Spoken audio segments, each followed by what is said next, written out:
Pegasus जासूसी विवाद समेत अन्य मसलों पर विपक्ष एकजुट होकर केंद्र सरकार को सड़क से संसद तक घेरना चाहता है। बीते 2 दिनों में विपक्षी पार्टियों की एक साथ 2 बैठकें हुई हैं, जिसमें सरकार को घेरने की रणनीति बनी है। दोनों ही बैठक में कांग्रेस नेता राहुल गांधी ने हिस्सा लिया और वह विपक्ष की अगुवाई करते हुए नजर आए। वहीं तृणमूल कांग्रेस की प्रमुख ममता बनर्जी के दिल्ली में होने के बावजूद उनकी पार्टी के किसी प्रतिनिधि ने इन दोनों बैठकों में हिस्सा नहीं लिया। साथ ही बसपा ने भी राहुल गांधी की दूसरी बैठक से दूरी बनाए रखी है। ऐसे में इस रस्साकशी को खुद को एकजुट विपक्ष के नेता के तौर पर पेश करने के तौर पर देखा जा रहा है। बता दें कि पश्चिम बंगाल की मुख्यमंत्री ममता बनर्जी सोमवार को 5 दिवसीय दौरे पर दिल्ली आई हैं। इस दौरान वह प्रधानमंत्री नरेंद्र मोदी से लेकर तमाम विपक्षी दलों के नेताओं से मुलाकात कर रही हैं। मंगलवार को ममता ने कांग्रेस नेता कमलनाथ और आनंद शर्मा से मुलाकात की, तो वहीं बुधवार को उन्होंने सोनिया गांधी और राहुल गांधी से मुलाकात की। ममता के दिल्ली में कदम पड़ने के साथ ही राहुल गांधी भी एक्टिव मोड में दिख रहे हैं। मंगलवार को विपक्षी पार्टियों ने संसद भवन में बैठक की थी, जिसमें राहुल गांधी भी शामिल हुए थे। इस मीटिंग में करीब 1 दर्जन पार्टियां साथ आई थीं, जिनमें बहुजन समाज पार्टी भी थी। इसके बाद बुधवार को भी विपक्ष की बैठक हुई, जिसमें भी राहुल गांधी मौजूद रहे और इस बार समाजवादी पार्टी बैठक में शामिल थी। हालांकि इन दोनों ही बैठकों में तृणमूल कांग्रेस की ओर से कोई भी शामिल नहीं हुआ है, जिसके बाद अटकलों का बाजार गर्म है। टीएमसी के सूत्रों का कहना है कि विपक्ष पूरी तरह से एकजुट है। संसद के अंदर और संसद के बाहर पेगासस विवाद को लेकर विपक्ष सरकार को घेरना चाहता है। बता दें कि बुधवार शाम को ही ममता बनर्जी और कांग्रेस अध्यक्ष सोनिया गांधी की बैठक हुई। इस बैठक में विपक्षी एकजुटता के लिए कांग्रेस और तृणमूल कांग्रेस के बीच समीकरण को लेकर काफी बातें चली।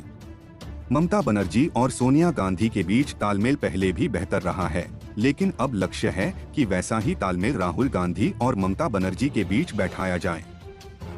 सूत्रों की माने तो राजनीतिक रणनीतिकार प्रशांत किशोर इस मामले में अहम भूमिका निभा सकते हैं, जो ममता बनर्जी के भरोसेमंद माने जाते हैं। और हाल ही में प्रशांत किशोर ने राहुल गांधी, प्रियंका गांधी से मुलाकात की थी। इतना ही नहीं, प्रशांत किशोर एनसीपी प्रमुख शरद पवार से भी 3 मुलाकातें कर चुके हैं। पश्चिम बंगाल में तीसरी बार मुख्यमंत्री बनने के बाद ममता बनर्जी नई दिल्ली के दौरे पर पहली बार पहुंची हैं। ये दौरा करीब 1 हफ्ते का है। इस दौरान वह विपक्ष के कई नेताओं से मुलाकात करेंगी, जिसे मिशन 2024 से जोड़ा जा रहा है। माना जा रहा है कि ममता दिल्ली दौरे से अपना दावा मजबूत कर रही हैं, जिसके लिए आम आदमी पार्टी के संयोजक अरविंद केजरीवाल से लेकर एनसीपी प्रमुख शरद पवार और शिवसेना के प्रवक्ता संजय राउत से मिलेंगी। वहीं राहुल गांधी भी विपक्षी पार्टियों की बैठक में मौजूद रहकर खुद को विपक्षी नेता के तौर पर पेश करने में जुटे हुए हैं।